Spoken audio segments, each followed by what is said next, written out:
Assalamualaikum warahmatullahi wabarakatuh. Salam sahabat Jundu Channel dimana berada. Alhamdulillah semoga senantiasa dirahmati Allah Subhanahu Wa Taala. Kembali lagi bersama Ana Dairo tayangan Jundu Channel pada program kisah-kisah tadat atau kisah lainnya tentunya bermanfaat buat semua sahabat Jundu. Pada kali ini Ana akan menceritakan sebuah biografi dari Imam besar atau Wali Kutub Al-Habib Abu Bakar bin Muhammad bin Umar As-Segaf yang lahir di Besuki Situbondo, yaitu Jawa Timur pada 16 Zulhijjah tahun 1285 Hijriah atau bertepatan dengan tanggal 30 Maret 1869 Masehi. Seperti apa biografi daripada Al-Habib Abu Bakar bin Muhammad As-Segaf ini? Tetap di Jundu Channel ini. Dan jangan lupa bantu channel ini dengan like, share, komen, dan subscribe bagi yang belum, dan nyalakan notifikasi agar tidak ketinggalan tayangan terupdate-nya.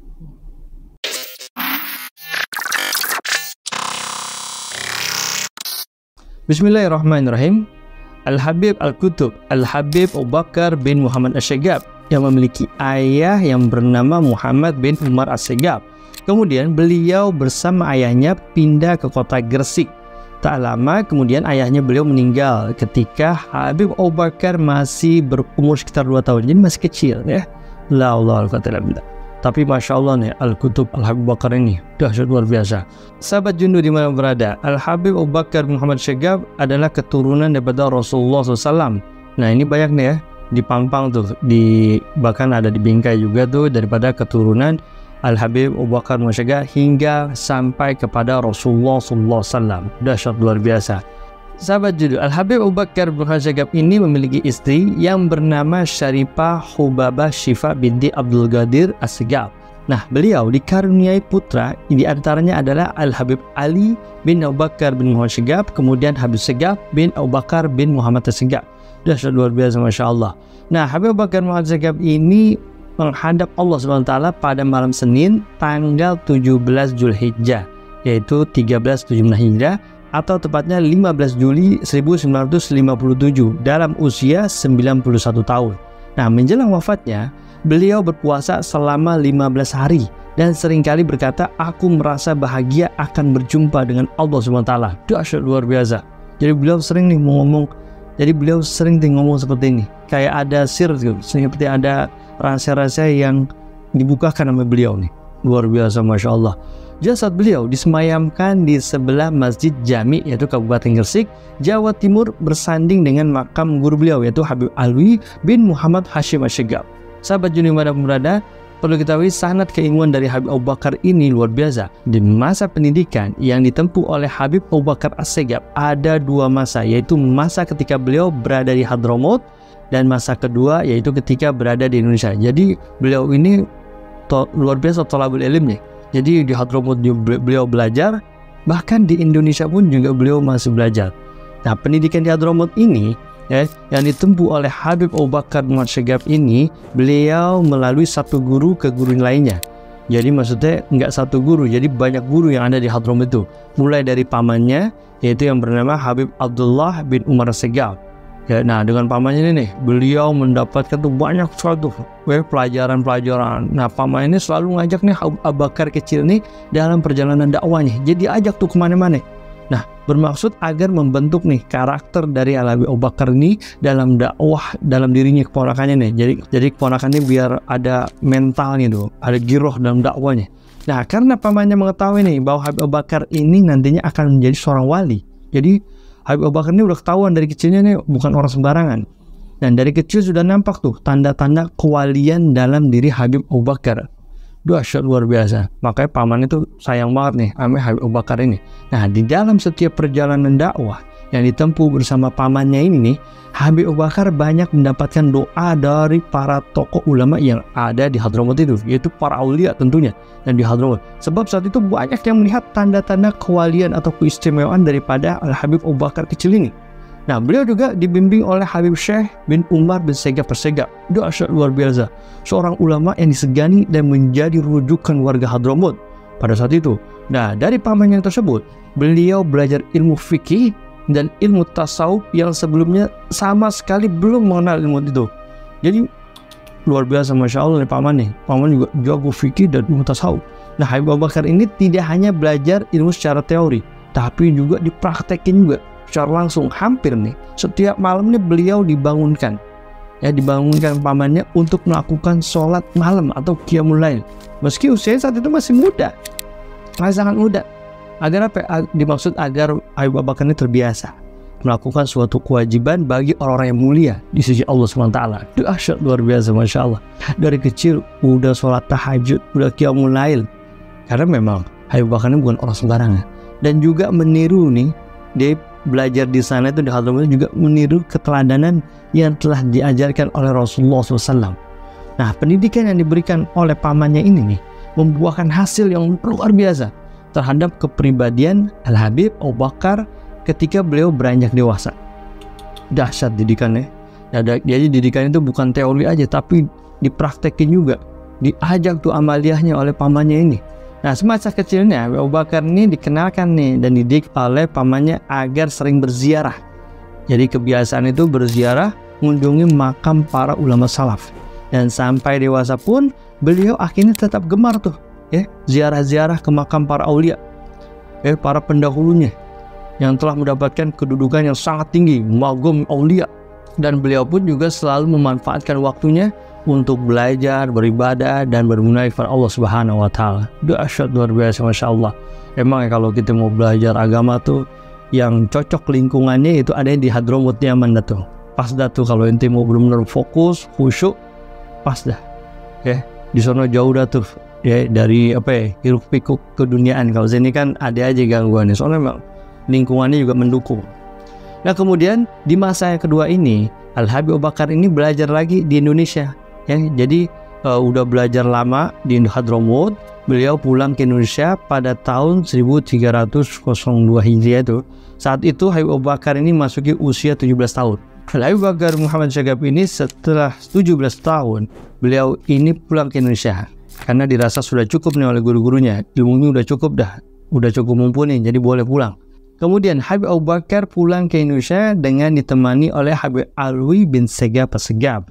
Beliau udah sampai nih di Indonesia. Nah, ketika itu Habib Abu Bakar tuh langsung menuju ke tanah Jawa, yaitu tempatnya di kota kelahiran yaitu Besuki, Situbondo, untuk kembali memperdalam ilmu agama yang beliau dapat ketika di Hadramut. Jadi pulang bukan ngajar, tapi belajar lagi. Dasar luar biasa, dimatangi lagi tuh ilmunya kepada ulama dan aulia di tanah Jawa. Nih cakep nih. Jadi orang yang pulang dari Hadramut itu kembali ke tanah Jawa, dia belajar lagi, karena untuk mengetahuinya adat-adat kultur di tanah Jawa tuh agak beda juga kan, kultur di Hadramut itu. Allahumma, kan ada orang yang belajar di luar negeri pulang ke Indonesia nggak mau belajar lagi, akhirnya merasa lebih pinter. Tapi enggak, Al-Habib Bakar Masyagab ini beliau masih mau belajar lagi. Al-Habib Bakar menetap di Besuki Situbondo selama 3 tahun. Kemudian pindah ke Gresik tepat pada tahun 1305 Hijriah. Nah, dan saat itu tuh beliau berusia udah sampai pada 20 tahun. Nah, karena usianya masih sangat muda, selama berpindah ke Gresik, beliau seringkali mengunjungi para ulama dan aulia di zaman itu. Beliau sangat pandai nih memanfaatkan waktunya nih. Selama di Gresik, beliau ini selalu nyempetin diri itu, menggunakan waktunya untuk belajar dan meminta ijazah ataupun berkah kepada para ulama salaf. Dahsyat luar biasa, Masya Allah. Perlu kita sahabat Jundu, kita belum kenalan juga dengan guru-guru beliau yang ada di Hadramut. Jadi guru-guru yang di Hadramut itu diantaranya adalah Habib Abdullah bin Umar Segab, yaitu paman beliau sendiri, paman Habib Abu Bakar bin Muhammad Asyagab. Kemudian ada Habib Syekh bin Umar bin Segab. Kemudian ada Habib Ali bin Muhammad Al-Habsi, Sahibul Sibtud Duror, itu adalah guru daripada Habib Abu Bakar Masyagab. Dahsyat luar biasa, Sahibul Sibtud Duror gurunya. Kemudian ada Habib Muhammad bin Ali As-Segab, Habib Idrus bin Umar Al-Habsi, ada Habib Ahmad bin Hasan Al-Atat Huraidah. Kemudian ada Habib Abdurrahman bin Muhammad Al-Masyhur, seorang mufti yang ada di Hadramut pada zaman itu. Kemudian ada Habib Ali bin Abdurrahman Al-Masyhur, yang merupakan putra Habib Abdurrahman bin Muhammad Al-Masyhur. Banyak, ada Habib Syekh bin Idrus Al-Idrus, ada Habib Abdul Qadir bin Ahmad Al-Qutbal, dan masih banyak lagi guru-guru beliau yang ada di Hadramut. Wallahu a'lam bishawab. Nah, kemudian guru-guru yang ada di Indonesia nggak kalah hebatnya, sahabat Jundu, yaitu ada Habib Abdullah bin Muhsin Al-Atos Empang Bogor. Jadi beliau juga berguru kepada Habib Empang Bogor ini. Kemudian ada Habib Abdullah bin Ali Al-Haddad, yaitu keramat bangil. Dan kemudian guru beliau ada Sayyid Al-Habib Ali Alatas bin Ahmad bin Abdullah, yaitu yang ada di Pekalongan. Kemudian beliau belajar lagi gurunya kepada Habib Bakar bin Umar bin Yahya yang ada di Surabaya. Jadi beliau nih berguru kepada guru-guru yang magom-magomnya merupakan magom-magom aulia. Beliau juga belajar kepada Habib Muhammad bin Idris Al-Habsyi yang ada di Surabaya. Kemudian Habib Muhammad bin Ahmad Al-Muhdar yang ada di Bondowoso. Kemudian beliau juga ada gurunya juga yang ada di Indonesia, yaitu Habib Alwi bin Muhammad Hashim Assegal. Dan masih banyak lagi nih guru-guru beliau yang ada di tanah Jawa. Dahsyat luar biasa, Masya Allah. Kemudian sahabat Jundu, murid-murid beliau, murid-murid Al-Habib Abu Bakar Masyegab, itu diantaranya adalah Habib Muhammad bin Muhammad Al-Hasni. Kemudian ada Habib Hussein bin Abdullah Segab atau Habib Hussein Potlot Gresik. Kemudian ada Habib Abdul Qadir bin Faqih, yaitu pendiri Pondok Pesantren Hadis, itu merupakan muridnya. Ya. Muridnya itu Habib Abdul Qadir bin Faqih. Luar biasa, Masya Allah. Kemudian ada Habib Salim bin Ahmad bin Jinan, merupakan juga murid daripada Habib Abu Bakar. Kemudian muridnya juga yang udah jadi juga, yang jadi magom wali-wali juga, yaitu Habib Muhammad bin Hussein Al-Idrus, yaitu yang dikenal dengan Habib Neon. Udah luar biasa. Dan masih banyak lagi para habaib atau guru-guru ulama yang berceter yang menjadi wali pada saat itu juga. Luar biasa, Masya Allah, sahabat Jundu. Sahabat Jundu, sekarang kita bicara tentang perjalanan dakwah beliau. Nah, sejak kecil memang beliau ini telah menjadi yatim. Namun bakat kewalian dan kecintaan terhadap ilmu itu sudah nampak tuh sejak umur 3 tahun. Jadi tuh Habib Abu Bakar bin Muhammad Syegab nih tumbuh besar dalam asuhan dan penjagaan yang sempurna. Persis kayak Nabi Muhammad SAW dijaga empamannya juga. Beliau juga sama jaga empamannya. Nah, cahaya kewalian itu udah tampak dan terpancar dari wajahnya Al-Habib Abu Bakar Syegab ini. Sampai-sampai beliau di usianya yang ke-3 tahun mampu mengingat kembali peristiwa-peristiwa yang pernah terjadi pada dirinya. Tahu deh, kalau kita kan nggak inget deh, tapi ini umur 3 tahun tahu apa yang terjadi. Nah, semua itu tak lain karena kekuatan dan kejernihan ruhanianya serta kesiapan beliau untuk menerima curahan anugerah dan futuh dari Allah Subhanahu wa Ta'ala. Dahsyat luar biasa, Masya Allah. Kemudian nenek dari pihak ibunya yang bernama Fatimah binti Abdullah Al-An meminta agar cucunya tinggal di belajar di Hadramaut, yaitu yang Yaman. Nah, pada tahun 1293 Hijriah beliau berangkat nih ke Yaman. Beliau berangkat ke Yaman diantar oleh salah satu keluarga yang bernama Syekh Muhammad Bazmud saat beliau masih berusia 8 tahun. Nah, ketika sampai di Yaman, tepatnya di kota Sewun, beliau disambut dengan gembira oleh pamannya dan juga yang akan menjadi gurunya, guru pertama kalinya, yaitu Habib Abdullah bin Umar As-Segab. Nah, di sana nih beliau disambut nih oleh Habib Syekh bin Umar bin Syegab As-Segab. Nah, ketika pertama kali melihat Habib Abu Bakar, mereka semua pada nangis dan sampai-sampai semua tuh pada mencium itu dan memeluk berulang kali. Air mata itu pada nangis ketika melihat Al-Habib Abu Bakar yang masih muda ini.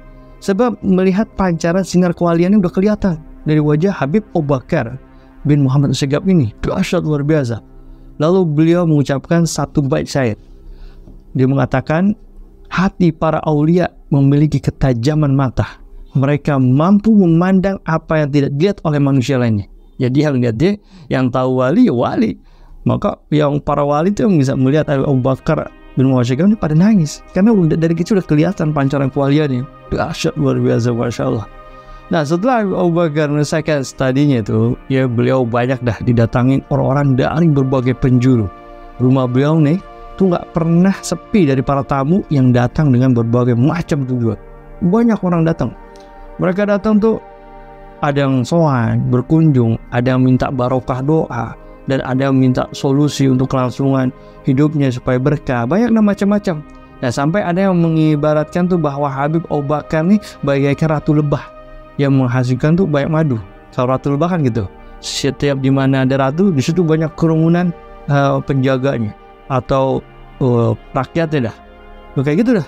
Habib Abu Bakar dimanapun beliau ada pasti banyak orang. Nah, semua itu terjadi setelah beliau keluar dari khalwatnya. Kemudian setelah itu kewalian beliau tidak pernah diragukan lagi. Pengaruh dan karomah beliau ini sudah sangat terlihat. Banyak para wali yang membuktikan bahwa tingkat kewalian Habib Abu Bakar bin Muhammad As-Segab adalah tingkat tertinggi dari para wali lainnya, yaitu pada saat zaman itu ya. Bahkan Habib Abu Bakar pernah bertemu Rasulullah SAW secara langsung. Dengan adanya kejadian ini bisa jadikan bukti bahwa derajat beliau sudah merupakan derajat yang paling tinggi. Dahsyat luar biasa, Masya Allah. Kenapa bisa demikian? Karena ada beberapa pengakuan dari para habaib atas derajat kewalian Habib Abu Bakar, yaitu diantaranya adalah Habib Muhammad Al-Mu'tad. Beliau mengatakan, benar adanya bahwa saudaraku Habib Abu Bakar bin Muhammad As-Segaf ini adalah sebuah mutiara dari keluarga As-Segaf, keluarga yang memiliki derajat yang tinggi di antara lainnya. Dahsyat luar biasa. Kemudian ada kalam dari Habib Ali bin Abdurrahman Al-Habsyi Kuitang. Ya, beliau juga mengatakan ketika beliau mengunjungi Habib Abu Bakar Gresik, beliau berkata sambil berlinang air mata di depan semua orang. Beliau mengatakan Habib Abu Bakar adalah raja dari para aulia. Barang siapa yang memandang Habib Abu Bakar terhitung ibadah. Dahsyat luar biasa, Masya Allah. Kemudian ada kalam dari Habib Alwi bin Muhammad bin Tahir Al-Haddad Bogor. Pernah berkata, Habib Abu Bakar bin Muhammad As-Segaf adalah seorang Al-Kutub Al-Quds, pemimpin para wali, dan sebagai turunnya nadrah, pandangan Allah SWT kepada hambanya berupa rahmat. Nah, di lain kesempatan Habib Alwi Al-Haddad ini juga pernah mengatakan bahwa beliau tidak pernah bertemu dengan makhluk Allah yang paling mulia selain Habib Abu Bakar bin Muhammad As-Segaf. Luar biasa, Masya Allah. Ada kalam lagi dari Habib Husain bin Muhammad Al-Haddad Jombang. Beliau berkata bahwa Habib Abu Bakar bin Muhammad As-Segaf ini adalah pimpinan para wali, dan beliau berada pada puncak derajat wali paling tinggi, sehingga beliau bisa mengetahui hakikat dari sesuatu. Dahsyat luar biasa, Masya Allah. Makanya disebut dengan Al-Kutub, wali kutub. Meskipun banyak yang mengakui akan tingkat derajat kewalian Habib Abu Bakar bin Muhammad As-Segaf ini, tetapi ada pula yang memfitnah dan mencaci beliau. Dan ada juga yang iri, hasud, dan menganggap semua karamah dan kelebihan Habib Abu Bakar ini adalah sebuah tahayul dan khurafat. Akan tapi Abu Bakar ini nggak pernah merasa sakit hati, nggak ada, diamin aja atas cacian tersebut. Nah, beliau menghadapi cacian itu dengan bijak, santun, dan akhlak yang baik. Dia santai aja beliau nih mendapatkan fitnah yang begitu luar biasa. Kemudian sahabat Jundu, Al-Habib Abu Bakar ini mendirikan majlis atas persetujuan dari beberapa ulama serta isyarah dari kakek buyutnya yaitu Nabi Muhammad SAW dan izin dari Allah Subhanahu wa Ta'ala. Isyarah yang diperoleh Habib Abu Bakar melalui khalwat yang telah beliau lakukan selama kurang lebih 15 tahun, nggak keluar-keluar. 15 tahun, wallahu a'lam bishawab. Tingkat kewalian kita nggak bisa sampai dah, logika kita nggak nyampe. Beliau berkhalwat 15 tahun itu di kamar, nggak keluar-keluar, gimana caranya makan apa yang wallahu a'lam bishawab, hanya Allah yang tahu. Ya, kita udah sampai mentok udah situ, nggak bisa dipakai logika. Kalau begini udah nggak pakai logika dah ya. Pada suatu hari di saat menunaikan sholat Jumat, datang ilhamat rubaniyah kepada diri beliau untuk melakukan uzlah dan mengasingkan diri dari keramaian duniawi. Jadi pada suatu hari di saat menunaikan sholat Jumat, datang ilhamat rubaniyah kepada diri beliau untuk melakukan uzlah dan mengasingkan diri dari keramaian duniawi dan godaannya untuk menghadap kebesaran Allah SWT. Bertawajuh kepada Sang Pencipta alam, pada Allah SWT, dan menyebut keagungan namanya dalam keheningan. Dahsyat buat uzlah beliau nggak kuat-kuat. Nah, Al-Habib Abu Bakar Muhammad bin Umar As-Segaf ini langsung pergi ke rumah beliau dan mengunci pintu kamarnya rapat-rapat. Dan ketika istrinya melihat beliau, istrinya tidak berani bertanya secara langsung kepada beliau dan membiarkan Habib Bakar berdiam diri di dalam kamar. Di dalam kamar nih. Setelah 3 hari tidak keluar dari kamarnya, nah istri beliau ini merasa ketakutan dan menghubungi Habib Abdul Qadir bin Qutbah dan menceritakan kejadian terjadi kepada suaminya. Takutlah, ya, lakinya masuk ke dalam kamar gak keluar-keluar, bingung. Tapi karena kewibaan yang sangat tinggi, ini istri yang soleha ini gak berani bertanya, bahkan gak berani gedor-gedor pintu. Dia bertanya kepada Habib Abdul Qadir. Besoknya Habib Qadir Qutbah datang ke rumah Habib Bakar dan masuk ke kamar Habib Bakar. Habib Abdul Qadir mengatakan kepada Habib Bakar bahwa magom yang beliau miliki sekarang sama dengan magom kakeknya, yaitu Habib Umar bin Segaf As-Segaf. Nah, setelah Habib Abdul Qadir keluar dari kamar Habib Bakar, beliau langsung menemui istri Habib Abu Bakar dan mengatakan bahwa setan pun tidak akan berani mendekati Habib Bakar karena beliau sedang mendekatkan diri dengan Allah Subhanahu wa Ta'ala. Doa luar biasa, Masya Allah. Sahabat, dalam khalwat Habib Bakar tetap makan seperti biasa, akan tapi porsi makan tersebut berkurang tiap harinya dan seterusnya berkurang. Nah, Habib Bakar pun sudah tidak pernah makan lagi. Karena beliau tidak ingin dunia mengganggu kedekatannya kepada Allah SWT. Sejak saat Abu Bakar masuk kamar dan tidak keluar, beliau tidak pernah bertemu dengan seseorang pun dan tidak lagi mengizinkan seseorang untuk menemuinya. Gak ada lagi orang. Udah pas sudah masuk kamar tuh udah nggak bisa masuk. Yang tadi diceritain oleh Abdul Qadir, jangankan orang, setannya nggak berani masuk tuh kamar. Nah, selama Abu Bakar berkholwat, istrinya lah yang bekerja dengan cara berjualan. Nah, selama itu pula tuh istrinya nggak pernah mengeluh karena Abu Bakar nggak kerja. Beliau selalu dukung penuh apapun yang dilakukan oleh suaminya. Beliau juga tidak pernah ngeluh dan selalu ikhlas dalam melakukan pekerjaannya. Allahu Akbar. Istri solehah. Menurut beberapa ulama, nah salah satu penyebab tingginya derajat kewalian Abu Bakar ini adalah karena usaha istrinya tersebut. Karena beliau selalu taat dan patuh pada suaminya. Dia tidak pernah membantah sekalipun. Dahsyat nih istri yang soleh. Jangan-jangan istri ini juga wali nih, ya kan? Luar biasa, masya Allah. Kalau kita coba-coba praktek, habis kita diketok, woi keluar kamar ngapain? Ya, nggak kerja, kholwat menjadi wali, nggak bisa. Karena Abu Bakar ini udah nampak kan. Tadi Anda cerita, dia dari kecil udah kelihatan kewaliannya. Wallahu a'lam. Dahsyat nih. Gue nggak nyampe dah logika kita. Mengikutin juga nggak nyampe dah. Jangan coba-coba dah itu kholwat nggak keluar kamar.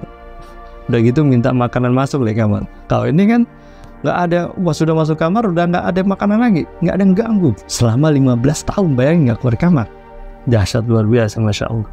Kalau bukan Allah SWT yang memberikan makan, siapa lagi? Nggak ada. Akhirnya setelah berjalan selama 15 tahun, Habib Muhammad bin Idrus al-Habsyi minta kepada Allah SWT selama 3 hari 3 malam agar Habib Abu Bakar mendapat izin Allah SWT untuk keluar dari khalwatnya. Tujuan Habib Muhammad bin Idrus al-Habsyi ini adalah hendak mengeluarkan Habib Abu Bakar dari khalwatnya karena beberapa faktor.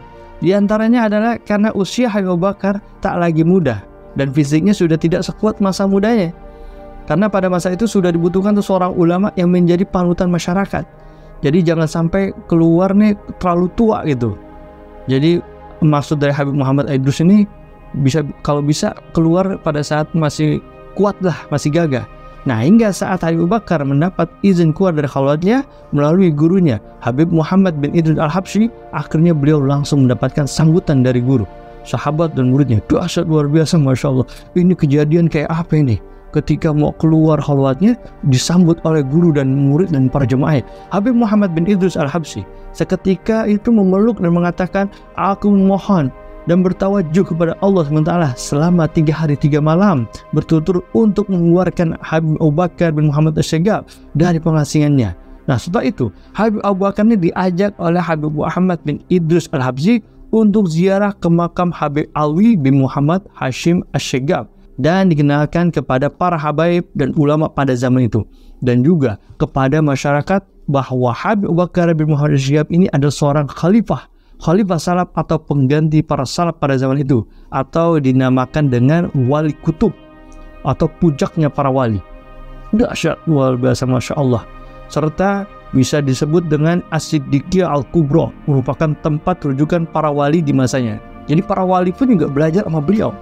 Nah, setelah dari makam Habib Alwi, beliau langsung menuju Surabaya untuk berkunjung pada Habib Abdullah bin Umar Asy-Syaggab. Ketika sampai di rumah Habib Abdullah, beliau mendapat sambutan oleh masyarakat yang ingin sekedar untuk melihat wajahnya. Kemudian dalam majlis Habib Muhammad bin Idrus al-Habsyi, beliau mengatakan di depan muridnya satu pernyataan, Al-Habib Abu Bakar bin Muhammad Asy-Syaggab ini merupakan suatu aset berharga dari keluarga Ba'alawi. Kami membukanya untuk kemanfaatan manusia, baik yang khusus maupun yang umum. Dahsyat. Jadi luar biasa, ketika keluar dari khalwatnya, beliau ini diperkenalkan oleh semua orang. Dan ini yang ngomong juga para wali juga. Dahsyat luar biasa magom ini. Nah, setelah keluar dari khalwatnya juga, Habib Abu Bakar Muhammad Asy-Syaggab ini mulai melakukan perjalanan dakwanya. Nah, beliau ini semakin bertambah nih ibadahnya, melaksanakan hal-hal yang tak terduga. Seperti pada suatu Habib Abu Bakar tiba-tiba berkata bahwa beliau telah bertemu dengan Rasulullah dalam keadaan terjaga. Dan beliau berkata, Rasulullah telah datang padaku dan aku dalam keadaan terjaga. Kemudian Rasulullah memelukku dan aku pun memeluknya. Dahsyat luar biasa, masya Allah. Magom kayak apa lagi nih? Habib Abu Bakar pun melakukan perjalanan dakwah nih, hampir mengunjungi seluruh daerah yang ada di Indonesia. Beliau adalah orang yang alim dan santun. Jadi nggak heran ya, banyak sekali nih orang yang dekat nih dan membuka dirinya terhadap beliau. Nah, dalam perjalanan ini beliau juga mulai mengadakan majlis-majlis di berbagai daerah nih dengan kajian kitab para salaf seperti kitab Ihya Ulumuddin, yaitu kitab karangan Imam Ghazali, dan kitab ringkasan Sahih Bukhari dalam kitab Tajrid As-Sahri. Jadi sama lah. Jadi beliau ini ngajar kitab juga di mana-mana. Dahsyat luar biasa, masya Allah. Akan tetapi seiring bertambahnya usia, beliau akhirnya memutuskan untuk menetap di Gresik dengan tetap mengadakan majelis taklim. Nah, perlu diketahui sahabat Judu bahwa semua para wali tidak akan sembarangan nih dalam mendirikan sebuah majelis. Pasti sebelumnya ada isyarah dari Rasulullah SAW dan atas izin dari Allah SWT. Nah, isyarah tersebut biasanya bisa berupa mimpi atau kejadian langsung bertemu dengan Rasulullah SAW atau lainnya. Nah, dari isyarah tersebut akhirnya Habib Abu Bakar menetapkan majlis yang sebelumnya dilakukan di berbagai daerah. Habib Abu Bakar ini juga ngajar di mana-mana gitu, dan akhirnya menetap nih, nggak pindah-pindah, yaitu ada di Gresik. Dan di Gresik itulah untuk pertama kalinya beliau menetap saat berusia 51 tahun. Nah, majlisnya adalah Majlis Rauhah, adalah majlis pertama kali yang berdiri di kota Gresik dengan keunikannya. Dahsyat luar biasa, masya Allah. Nah, majlis tersebut ini didatangi para jamaah nih dari berbagai penjuru, mulai dari Surabaya, Pasuruan, Jakarta, bahkan sampai luar negeri.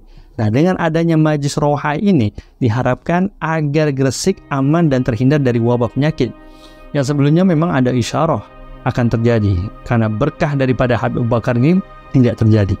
Nah, majlis ini berisi kajian-kajian kitab karangan ulama salaf atau ulama terdahulu dah. Nah, Habib Abu Bakar ini mengadakan majlis taklim ini di rumahnya pada sore hari, makanya mungkin roha. Nah, pada pagi harinya Habib Abu Bakar mengajar juga, yaitu kajian kitab hadis seperti kitab ringkasan Sahih Bukhari, yakni kitab At-Tajrid As-Sahri. Dan tidak hanya itu nih, bahkan setiap pagi kecuali hari Jumat beliau mengkaji kitab Ihya Ulumuddin. Dahsyat luar biasa, masya Allah. Nah, oleh sebab itu tuh majlis ini dinamakan Majlis Rauhah, yang berarti majlis yang dilakukan pada waktu sore hari. Nah, sampai terbenamnya matahari, baru kelar bubar tuh. Nah, majlis ini membahas kitab tasawuf yang diperuntukkan bagi orang-orang yang hatinya belum siap untuk menerima pemberian suci dari Allah SWT. Luar biasa, berat. Nah, Majlis Rauhah ini bertujuan nih untuk mensucikan hati agar selalu dekat dengan Allah SWT. Alhasil, Majlis Rauhah ini memperoleh sambutan hangat dari masyarakat Gresik. Bahkan, banyak orang berbondong-bondong datang untuk meminta doa kepada beliau. Ada yang datang untuk mengikuti majlisnya Rauhah, ada. Kemudian ada yang datang sekedar mengambil berkah dan minta doa pun juga banyak. Untuk mendapatkan ketenangan dalam hidupnya. Banyak macam dah. Orang-orang pada niat datang ke Majlis Rauhah ini. Kemudian sahabat Judu, beberapa jamaah Habib Abu Bakar itu meminta beliau untuk mendirikan majlis yang sama di beberapa kota. Salah satunya yaitu yang ada di kota Surabaya, tempat murid Habib Abu Bakar, tepatnya di Kampung Mergi, Surabaya. Tidak berbeda jauh dengan majlis di Gresik. Di sana juga banyak nih jamaah yang mengikuti majlis tersebut. Banyak masyarakat datang untuk mendapatkan keberkahan dari Majlis Rauhah Habib Bakar. Jadi Majlis Rauhah ini ada dua nih. Jadi ada yang di Gresik ada, yang di Surabaya juga ada. Meski beliau tidak selalu datang, tapi seringkali tetap menyempatkan untuk menghadiri dan memimpin majlis yang ada di sana. Dahsyat luar biasa, masya Allah. Jumlah jamaah yang menghadiri Majlis Rauhah ini awalnya sih masih sedikit, itu sekitar 20-30 orang. Nah, yang dalamnya itu sebagian dihadiri oleh para ulama, para habaib yang datang di berbagai kota, bahkan ada yang datang dari luar negeri. Ya, ada banyak habib yang mengikuti Majlis Rauhah ini. Yaitu ada salah satu yang terkenal kualian juga ada Al-Habib Alwi bin Ali Al-Habsyi, yaitu dari Solo, putra pengarang kitab Mausidud Duror, yaitu ayah daripada Habib Anis, ya, Habib Anis bin Alwi Al-Habsyi ini. Kemudian ada Habib Abu Bakar bin Husain As-Segaf, yaitu dari Bangil. Ada Habib Salim bin Ahmad bin Jindan dari Jakarta. Nih Habib Salim bin Jindan ini aja tingkat walinya udah tinggi. Beliau pun menjadi wali, gurunya wali. Dahsyat luar biasa. Nah, kemudian ada Habib Soleh bin Muhsin Al-Hamid dari Tanggul. Nah, ini Habib Soleh Tanggul. Lihat ini. Luar biasa, masya Allah. Habib Soleh Tanggul pun juga berguru kepada Habib Abu Bakar Gresik ini. Dahsyat luar biasa, masya Allah. Kemudian muridnya juga ada nama Habib Ahmad bin Zain Al-Hamid juga dari Pasuruan. Ada Habib Abdul Qadir bin Hud di Surabaya. Kemudian ada Habib Ali Zainal Abidin bin Hasan Baharun. Ada Habib Segam bin Hasan Baharun. Dua saudara kembar nih. yang ngasuh pondok Dalwa Bangil, ada Habib Taufik bin Ja'far As-Segaf Pasuruan, Habib Ahmad bin Husain As-Segaf, ada Habib Muhammad bin Idrus Al-Haddad Malang, dan banyak lagi habib-habib yang terkemuka yang dahsyat luar biasa. Bisa-bisa itu majlis yang datang tuh wali juga, dan ternyata memang Habib Abu Bakar Muhammad As-Segaf ini merupakan wali kutub, raja para wali pada zaman itu, sehingga yang diajarin pun juga para wali juga kebanyakan yang hadir. Maka beruntunglah tuh warga Gresik itu bisa hadir di Majlis Rohanya pada zaman itu. Nah, Majlis Roha ini membawa banyak sekali dampak positif dari kehidupan para jamaahnya. Dengan mengikuti majlis ini, suasananya bisa menenangkan hati siapapun yang hadir dan siapapun yang bacanya, yang mendengarkannya. Banyak, pokoknya dampak luar biasa, ya, hebat. Yang ngajar juga orang top, wali kutub. Gimana nggak berubah gitu? Karena pada dasarnya meski hanya berkumpul dengan orang-orang soleh, maka akan sangat bermanfaat tuh bagi dirinya sendiri maupun orang lain. Apalagi nih jika orang yang ngikutin majlis roha itu mengamalkan apa yang diperoleh dari majlis tersebut. Dahsyat luar biasa udah. Nah, oleh karena itu sangat diyakini banget nih bahwa menghadiri majlis roha dapat bermanfaat di dunia maupun di akhirat nanti. Dahsyat luar biasa, Masya Allah. Sahabat Jundu, banyak kisah-kisah karomah yang dialami oleh Al-Habib Abu Bakar Muhammad As-Segaf ini. Jadi suatu ketika Al-Habib Alwi bin Ali bin Muhammad Al-Habsyi Solo datang ke Gresik di kediaman Habib Abu Bakar. Dalam majlis itu lalu dibacakan kumpulan mimpi Habib Alwi bin Abdullah Al-Idrus yang tinggal di Pekalongan. Beliau pernah mimpi bertemu Rasulullah SAW. Dalam mimpinya Nabi Muhammad SAW berkata, "Jika engkau rindu kepadaku, pandanglah wajah Habib Abu Bakar Muhammad As-Segaf sampai ke dagunya." Dahsyat luar biasa. Nah, kebetulan saat itu Habib Alwi duduk berhadapan dengan Al-Habib Abu Bakar bin Muhammad As-Segaf ini. Habib Abdul Qadir bin Hadi meminta agar Habib Alwi duduk di samping Habib Abu Bakar, dan beliau berkata, "Biarkan aku duduk di hadapan Habib Abu Bakar demi melaksanakan perintah Al-Mustafa Rasulullah SAW dalam mimpinya tadi." Kemudian Habib Abu Bakar berkata, "Seseorang bertanya kepadaku tentang keadaan Habib Ali bin Muhammad Al-Habsyi. Aku jawab, Habib Ali bagaikan matahari, yakni nur, manfaat dan sikap sedih.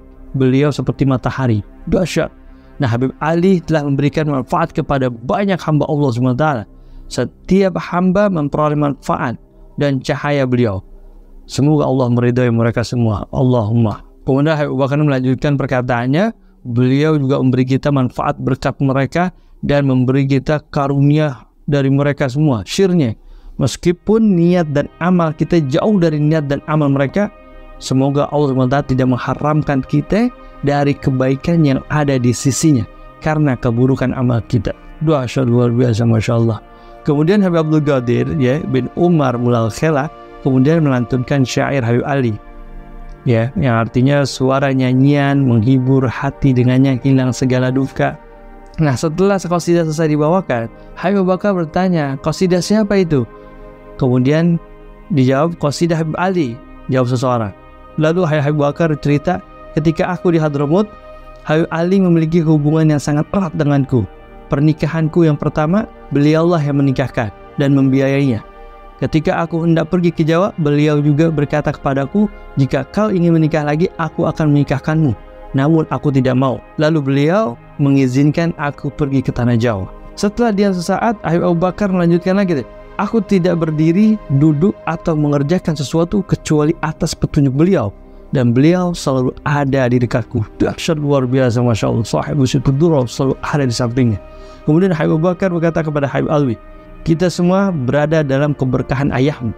Saat ini Habib Ali Al-Habsyi bersama kita di tempat ini, dan setiap hari ia bersamaku di sini." Luar biasa, Masya Allah. Merinding dengar kisah ini.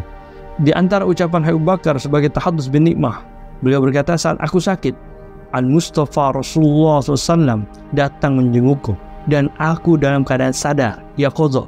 Aku berpelukan dengan beliau di tempat ini." Sambil menunjuk tuh Habib Abu Bakar tempat yang beliau didatangi oleh Rasulullah SAW ketika beliau sakit. Dahsyat luar biasa, Masya Allah. Yang jenguk Rasulullah ketika Habib Abu Bakar sakit, yang jenguk Rasulullah, bukan lagi wali, Rasulullah. Kemudian Habib Ali bin Muhammad Al-Habsyi pernah berkata, gurunya Sahibu Subdudurah, "Ahwal kaum arifin tidak bisa dijangkau akal manusia. Diperlukan iman dan kepasrahan atau taslim bahasanya untuk mempercayainya, dan kami mempercayainya dan membenarkannya. Dahsyat luar biasa, Masya Allah. Habib Abu Bakar ada seorang yang girohnya itu begitu tinggi dalam mengikuti teladan jejak langkah. Nah, atribut dan akhlak keluarga beliau ini para salaf Sa'dah Bani Alawi juga Masya Allah akhlaknya luar biasa. Kemudian majlis beliau ini senantiasa penuh dengan muzakarah dan irsyad dalam menuju jalan para pendahulunya. Nah, majlis beliau ini nggak pernah kosong, dan pembacaan kitab-kitab yang penuh dengan ilmu. Dan memang inilah satu-satunya perhatian beliau untuk tetap menjaga thariqah para salaf dan berusaha berjalan di atas jejak langkahnya.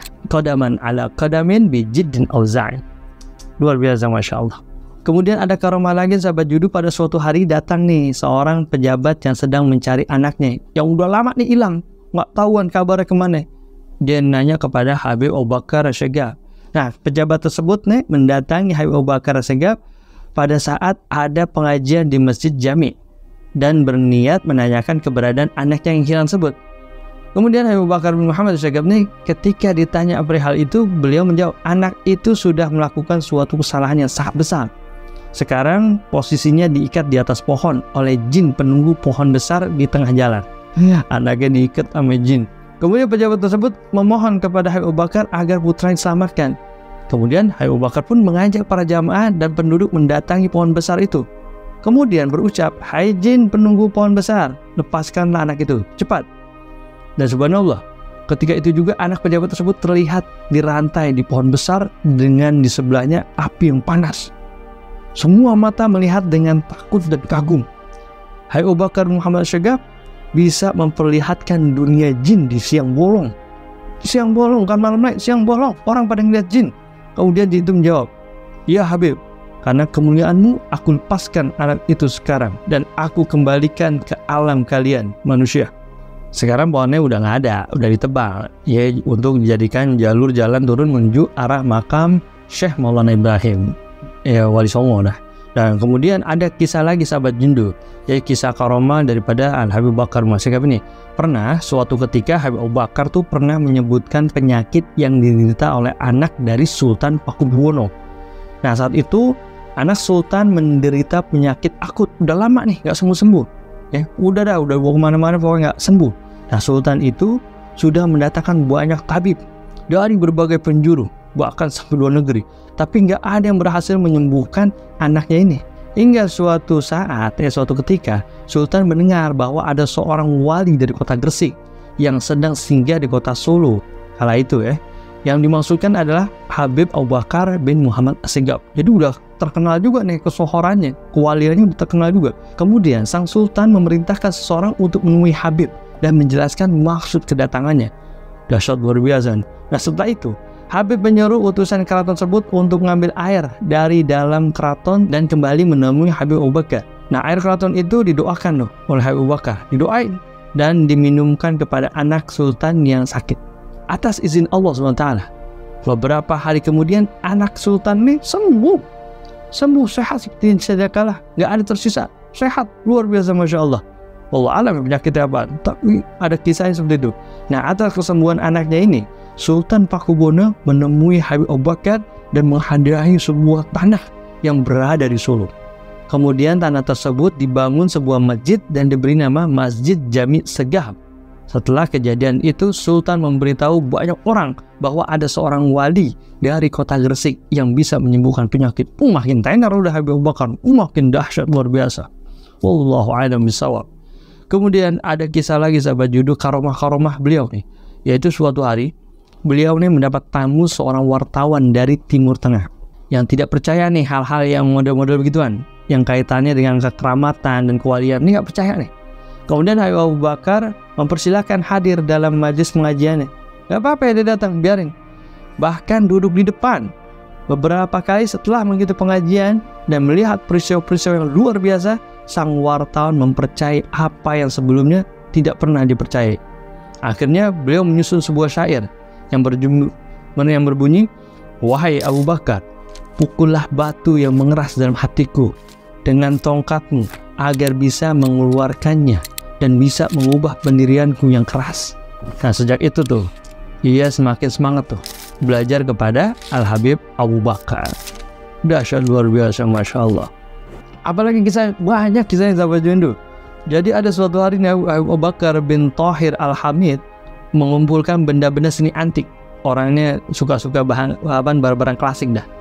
Berburu barang-barang antik sampai nyebrang laut. Nggak kira-kira, saking kolektor deh mengkoleksi barang-barang antik. Nah, sore harinya Abu Bakar memaksa pemilik perahu mengantarkannya pulang dengan bayaran mahal. Nah, di tengah laut, ombak besar ombang-ambingkan tuh perahu yang ditumpanginya. Ia pun terus menerus doa dengan diiringi sholawat qamarul wujud, seraya memanggil nama Al-Habib Abu Bakar As-Segaf. Tiba-tiba perahu itu kebalik, dan tapi ajaibnya pada saat yang sama Al-Habib Abu Bakar sudah sampai di pantai dan berkeyakin bahwa Habib Abu Bakar As-Segaf itu menguasai ilmu dardah, yaitu ilmu untuk menghadirkan seorang, dan berkat izin Allah SWT ia selamatkan. Dan ketika itu Abu Bakar langsung berziarah ke makam Habib Abu Bakar bin Muhammad As-Segaf Gresik. Jadi namanya sama ya, jangan sampai salah dengar. Jadi Abu Bakar ini langsung ziarah ke makam Habib Abu Bakar bin Muhammad As-Segaf. Kalau tadi kan Habib Abu Bakar bin Thahir Al-Hamid yang terombang-ambing di laut itu, dia doa tawasul kepada Habib Abu Bakar bin Muhammad As-Segaf Gresik. Selamat. Dahsyat, luar biasa, Masya Allah. Wasilah ya, bukan berdoa meminta tolong kepada Habib Abu Bakar Muhammad As-Segaf, tapi melalui perantara beliau. Kemudian ada suatu hari ada tetangga Habib Abu Bakar sedang berangkat haji dengan menaiki kapal milik Belanda. Zaman dulu kan kalau pergi haji naik kapal, bukan pesawat. Kemudian sang tetangga ini minta nih Habib agar doain kelancaran hajinya. Nah, saat dalam perjalanan, kapal yang dinaiki oleh tangga itu terombang-ambing. Namanya di lautan kan berhari-hari tuh, berminggu-minggu, bahkan ada yang mengatakan sampai berbulan-bulan, sebab terjadinya tuh badai dan ombak besar. Nah, seketika itu orang Belanda meminta orang-orang untuk berdoa pada Tuhannya. Lantas tetangga Habib Abu Bakar berdoa dan bertawasul kepada Habib Abu Bakar Gresik. Didoan. Nah, tiba-tiba Habib Abu Bakar muncul dari dalam laut dengan berpakaian lengkap layaknya beliau sedang berada di majlis. Luar biasa, Masya Allah. Lalu Habib Abu Bakar mengusap kapal tersebut dan seketika ombak langsung berhenti.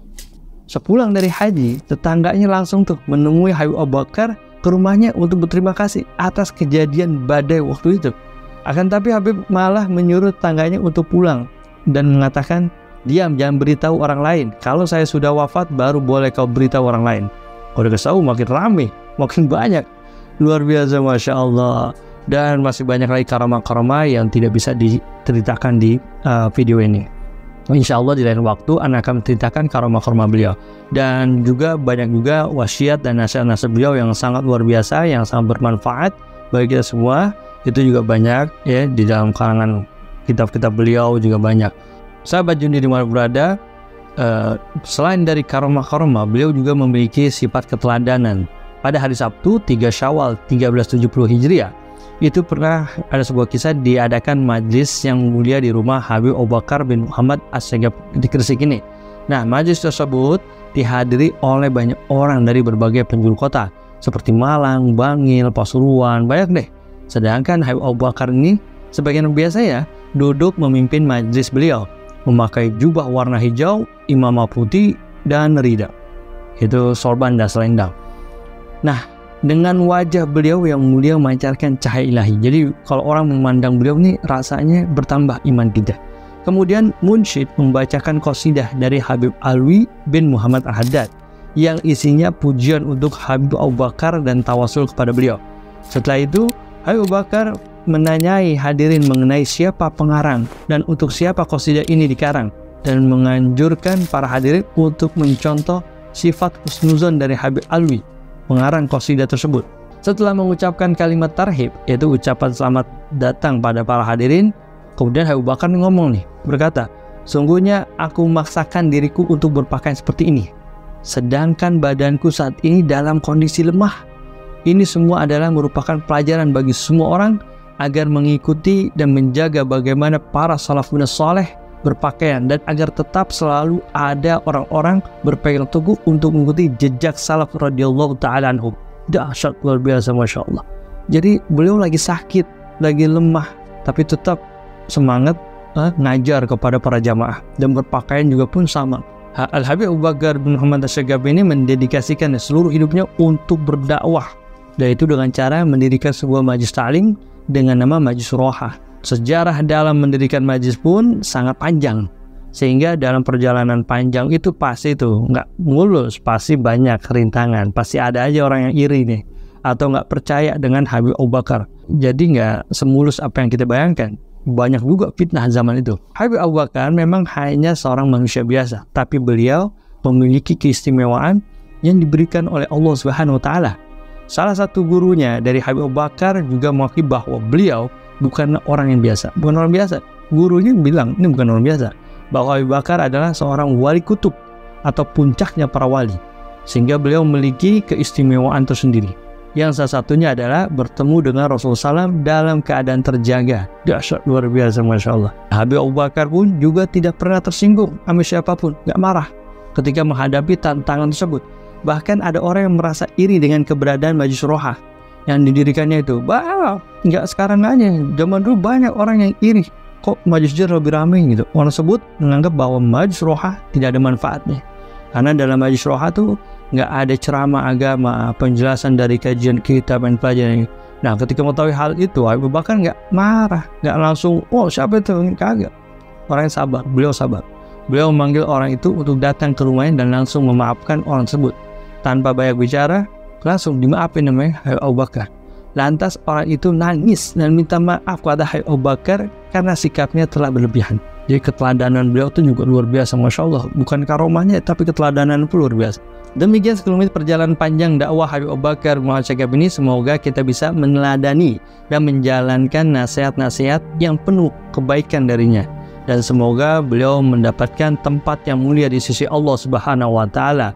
Mungkin ini saja yang bisa Anda sampaikan. Semoga bermanfaat buat semua sahabat Jundu Channel di mana berada. Dan bantu channel ini dengan like, share, komen, dan subscribe bagi yang belum. Dan nyalakan notifikasi agar tidak ketinggalan tayang terupdate-nya. Ana Ade Robi, salam channel. Assalamualaikum warahmatullahi wabarakatuh.